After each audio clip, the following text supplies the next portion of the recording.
Batoni replikoi çdo natë publikisht në emisionin tim, jo për hir të debatit, por se në shumë çështje kemi qëndrime krejt të kundërta. Një artikull i replik të tij mbi debatin në studio për një shkrim të tij më bëri që të reflektoj mbi qëndrimet e tij për te debatit televiziv. Kolegu dhe miku im Baton më akuzonte se kisha kundërshtuar tezat e tij pa lexuar artikullin.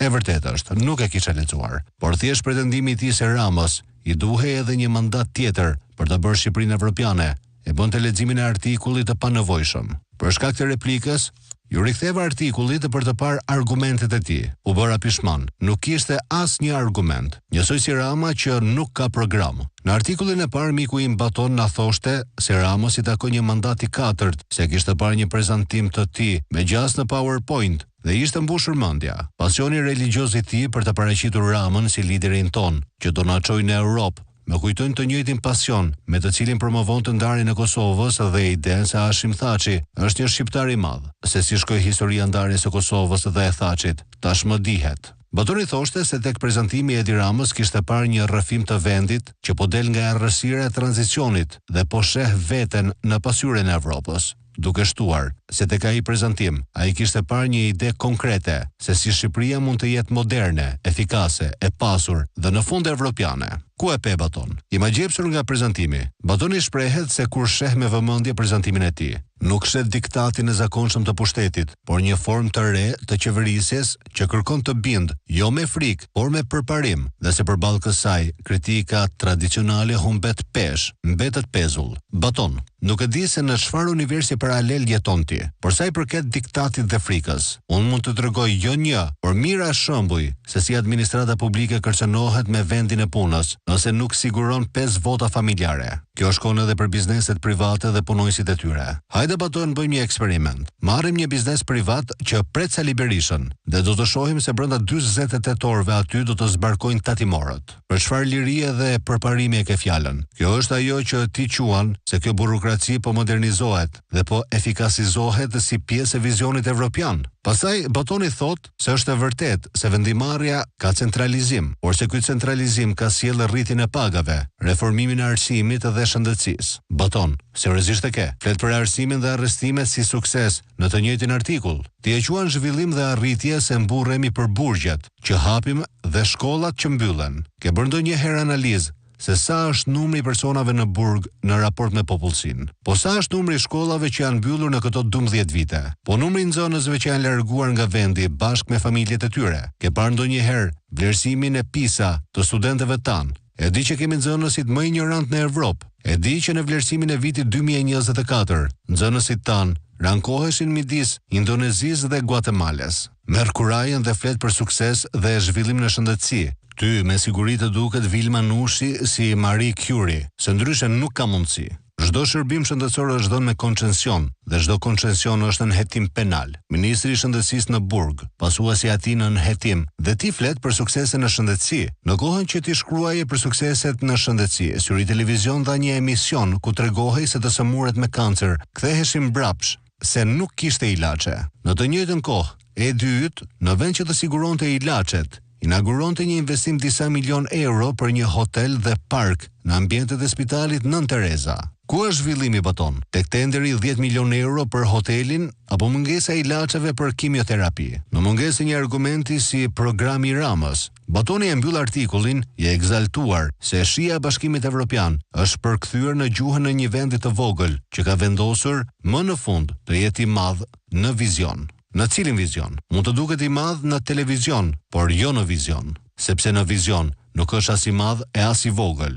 Vizioni të cilit i referohet Batoni nuk ekziston fare, apo është pasaporta evropiane e vitit 2030. Boshllëku në artikullit të parë, Batoni mundohet ta mbush me artikullin e dytë si replik ndaj meje. E vetmja gjë që bie dakord me Batonin në artikullin e dytë është që po, me një mandat të katërt, Edi Rama do t'i bëjë shqiptarët me pasaportë evropiane, por jo duke integruar Shqipërinë në Bashkimin Evropian, por duke larguar edhe këta pak shqiptar që kanë mbetur. Baton, shqiptarët tashmë janë evropian, edhe me pasaportë. 480.000 shqiptar kanë pasaportë italiane, 600.000 kanë pasaportë greke, rreth 500.000 të tjerë janë nëpër shtetet e tjera me pasaportë apo në proces të marrjes së pasaportës evropiane.